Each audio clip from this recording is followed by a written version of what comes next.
What is up, you guys? It's Just Green, and I'm glad to be back with another car review for you guys. Sorry I've been gone for quite a while, but anyways, enjoy the video.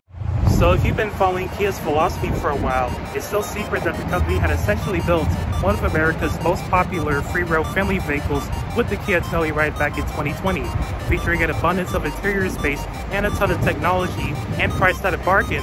The Telluride is really hard to beat for the money.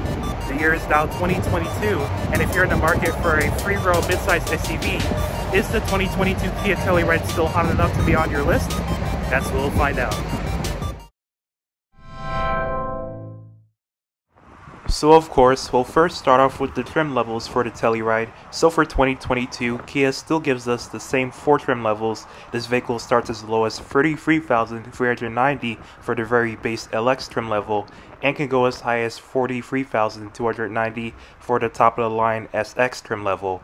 And of course, that's just starting MSRP, adding all the other fees as well as the markup. But if you're cross-shopping this with something like its sister vehicle, the Hyundai Palisade, this is actually cheaper than that vehicle, even on the highest trim level. This is also cheaper than the Toyota Highlander, Honda Pilot, Nissan Pathfinder, and the Mazda CX-9. And this is actually one of the cheapest offerings in the segment. Right here I have the EX model, which has a starting MSRP of $38,390. No all-wheel drive on this model, however, and comparing this to a similarly priced Hyundai Palisade, for the price of this vehicle, you would end up with the SEL trim level with the all-wheel drive, which again, my tester does not have, so that's just a little comparison between the sister vehicles. If you're cross-shopping, I recommend doing a comparison between other vehicles in this segment.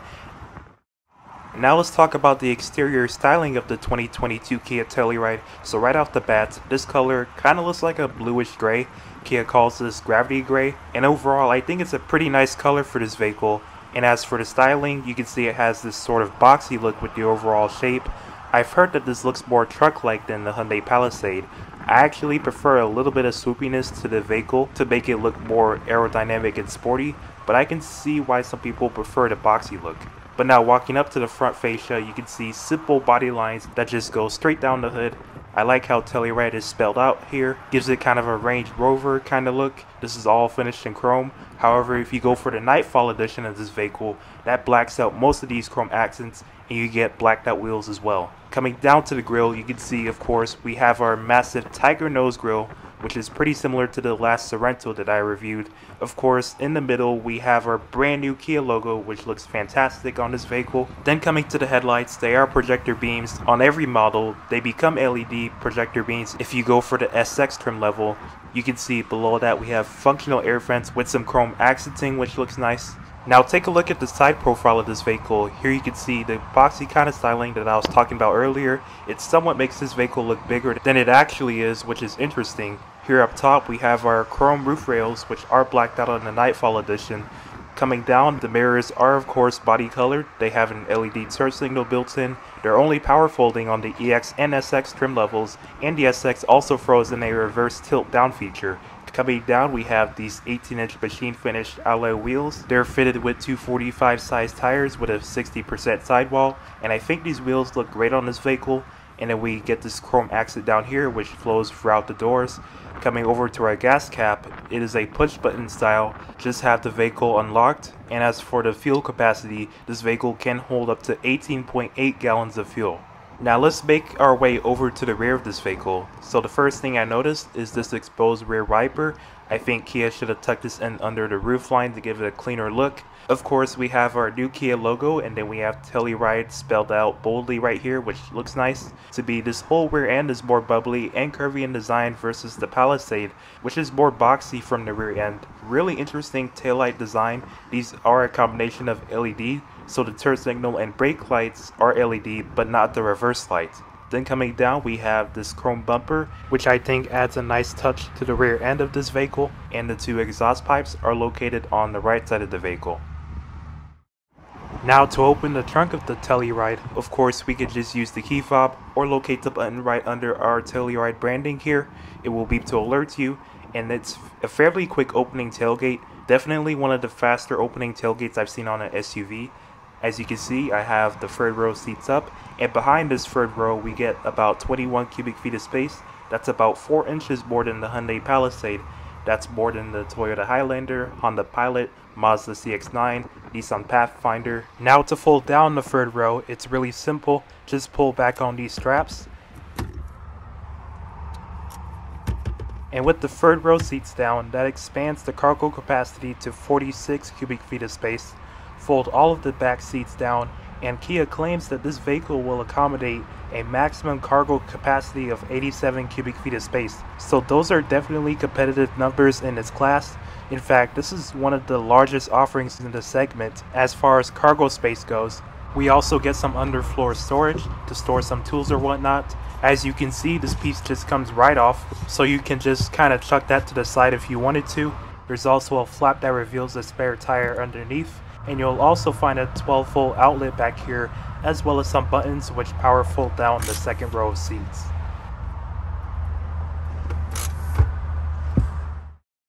Now here is what's powering the 2022 Kia Telluride. Under the hood we find a 3.8 liter naturally aspirated V6 which puts out 291 horsepower with 262 pound-feet of torque. Those are definitely strong numbers. This is on par with some of its class offerings. I believe this is actually the same exact engine that's shared with the Hyundai Palisade.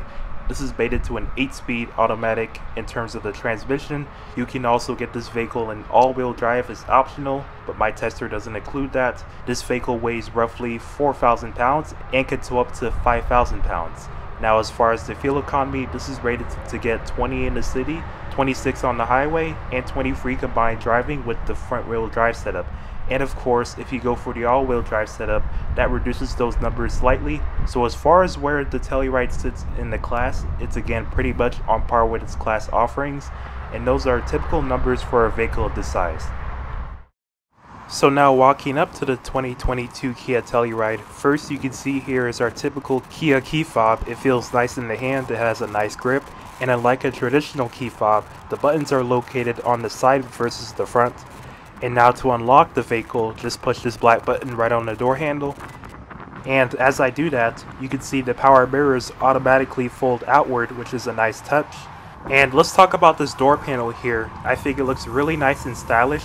Some fake wood trim down here, which I think gives it a more luxurious look. This is actually just plastic, and I like this little speaker grill here. It's actually just a fake speaker, but I think it adds a nice touch. The armrest is finished in leather with the white stitching. The controls, we have one-touch auto up and down windows for all four, and here we have our control for the power adjusting mirrors. Coming down we have this massive storage area with a cup holder, and then I like this sort of silver trim around the speaker grill. This is part of our 6-speaker sound system, which is standard on every Telluride except the top of the line SX model, which gives us a 10-speaker Harman Kardon sound system. Here you can see Telluride is spelled out boldly, which is really nice. Coming over to the driver's seat, it's a 10-way power adjustable seat with 2-way lumbar support. All of the seats are finished in this black leather, and I think they look nice and stylish. However, if you go up to the SX model, Kia offers premium Nappa leather seats as optional. Now we'll get into the vehicle and shut the door. This has a nice step-in height for those of you who might be a little bit taller. Now shutting the door. And I think the door sounds nice and solid. You can hear the little welcome chime there when you shut the door. I believe that's synonymous with previous Kia vehicles as well. But now we'll start up the vehicle, and to do that, just put your foot on the brake and find the push to start button right over here.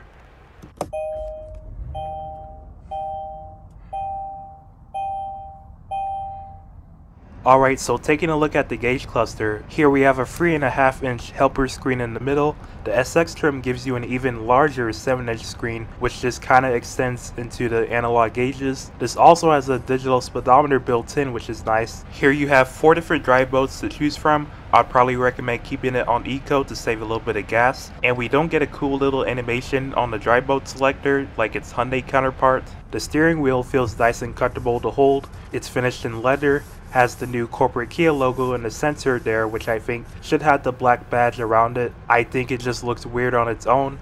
The steering wheel is manual tilt and telescoping, and the horn is what you would expect for a vehicle of this size. Up here, very chunky bezels around this mirror. I definitely think this could have been slimmed down to make it look more modern. A lot of manufacturers are doing that nowadays. It's also an auto-dimming mirror. The dashboard is made of hard-touch plastic. Up here we do have a sunroof, as Kia calls it. The sunroof is available on every trim but the very base model, and the top-of-the-line SX trim throws in another sunroof in the back row.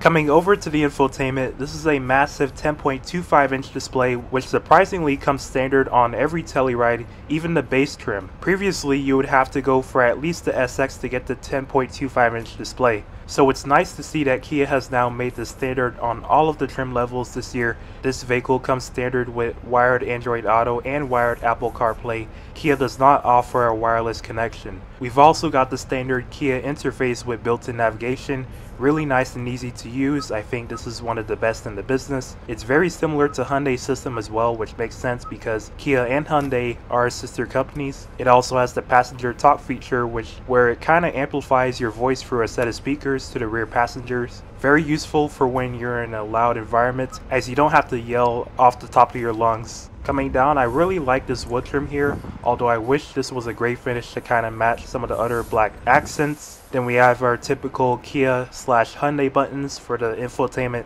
and HVAC system. I really like the way it's laid out here. The knobs feel nice and premium, and we do have heated and cooled seats on this trim level. Here we have a storage compartment with a wireless phone charger built in, and new for 2022, Kia now makes this as standard equipment on every trim but the very base model. So I have an iPhone 7 here. Unfortunately, it's not going to work because this phone does not support wireless charging. We've also got a 12-volt outlet and 2 USB ports, and the storage compartment can actually be hidden if you're not using it. It has a push activated door, which is a nice touch. Here we have 2 cup holders as well as this little storage compartment. Here our shifter is nicely wrapped in leather. It can do manual shifting as well, and if we throw it into reverse, you can see we have a 360 camera system with active trajectory. The resolution on this camera looks nice and crisp. I'm not really making out any pixels. We can also switch between different modes on the left, as well as change a couple settings like the brightness of the display. So overall, really nice and easy to use. Again, it's very similar to what you would find in Hyundai vehicles. Down here we've also got a drive mode selector, as well as an electronic parking brake, as well as some other miscellaneous stuff. However, we are missing an extra control here. The center storage compartment is a nice size. You could probably fit some coupons in here. We've got an extra USB port in here, and the bottom is lined with felt. Then the glove box is a decent size. It's not the largest I've seen in the segment, but it's also not the smallest either. It also lights up when you open it, which is nice. That's great for nighttime. It's nicely dampened and lined with felt. But now let's go ahead and take a look at the second row. So coming up to the second row, the same nice faux wood carries over to the door panel. We've also got these sunshades for the back passengers. The seats are captain's chairs on the EX and SX trims. They're 8-way power adjusting seats. Now getting into the back row and shutting the door, you can see we have back pockets on the front seats. The captain's chairs have folding armrests, and I think they could be just a little bit wider, as I notice my arm kind of tends to slip off. We also have 2 cup holders back here. I actually like how it's up here rather than on the floor, because that means you won't have to bend down just to reach it. Having it higher up makes reaching your beverages a little bit easier. And down here we do also have a 12-volt outlet. The hump is very minimal in this vehicle. It doesn't really protrude into your legs, which is nice. And something else I forgot to mention is that there's also 2 USB ports back here, which they're built into the front seats, which is interesting. Up here is where we would find our air vents, and Kia also throws in a dedicated climate control system for the rear passengers, which is really nice. So overall, I'm really impressed with the comfort in the Telluride. It's a very comfortable place to spend time, especially this back row. And as far as numbers go, you can expect 42.4 inches of legroom back here. That puts this vehicle as one of the roomiest back rows in the segment. And finally, let's talk about the third row. So to access the third row, Kia gives us a button down here on the second row of seats. Just push that, and as you can see, the seat just kind of folds and moves out of the way.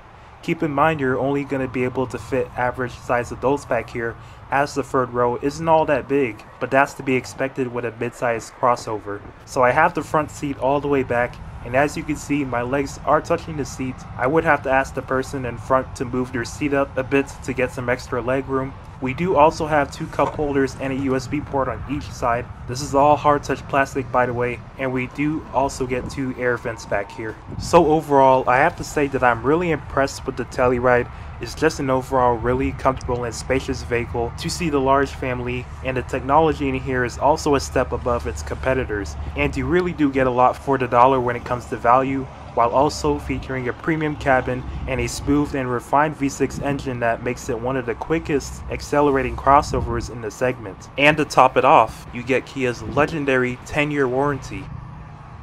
Alright, so that concludes my review on the 2022 Kia Telluride, and if you guys made it this far, thank you. I really appreciate you for sticking with me till the end. If you guys enjoyed the video, please consider leaving me a like and subscribing to the channel. It would definitely help me out, and I certainly hope you guys found this video helpful.